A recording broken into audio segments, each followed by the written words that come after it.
All right, so you guys have seen plenty of rotator cuff drills on social media. Rotator cuff is just a group of 4 muscles that helps keep the arm bone or the humeral head properly positioned in the shoulder socket. That's the quick explanation. So a couple of rotator cuff drills that you would have seen would have been just upright internal and external rotation like this. And I'm just giving you a couple of super fast examples. External rotation like this, which of course you can't have external rotation without the eccentric phase of internal rotation. Supraspinatus raises or straight arm raises. Those are just a few of the very, very, very common and basic rotator cuff drills. Doing rotator cuff work in the absence of thoracic extension work will cause you to come across limitations. Why? Let's look at the spine, right? So you've got the cervical spine of the neck, which has got a natural arch curve to it. The thoracic spine, which is right in the middle of the shoulder blades, has got a natural kyphotic curve, or a curve like that.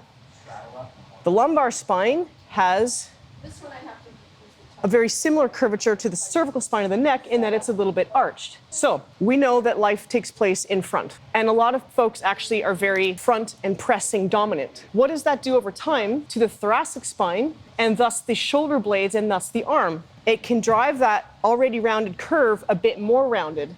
Well, as that happens, the shoulder blades have no choice but to go with it. It's not like you can round more and have the shoulder blades stay back and down. Well, what then happens to the arm bone? It goes into more internal rotation. What happens to the neck? It goes into more of a forward head posture. So here's my point. Let's just say that you've been doing all the stuff that you do in front and you decide to do a rotator cuff program. Let's just say that your static resting normal posture has become this. Well, then I'm going to be in a situation where I'm doing rotator cuff drills and I'm not extending my thoracic spine because it's become a little bit too tight. And you could be limiting external rotation because you don't have extension of the thoracic spine.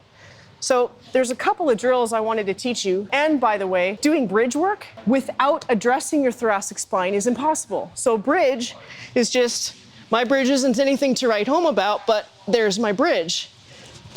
If I'm stuck here and I'm doing all the rotator cuff work under the sun, but I'm not addressing extension, you can see how I won't get a true bridge. You can see how my neck might continue to bug me and how my rotator cuff work will be limited. So, a couple things to do. Number one, something like a table static. I'm addressing external rotation and extension here. You can rep this one out also.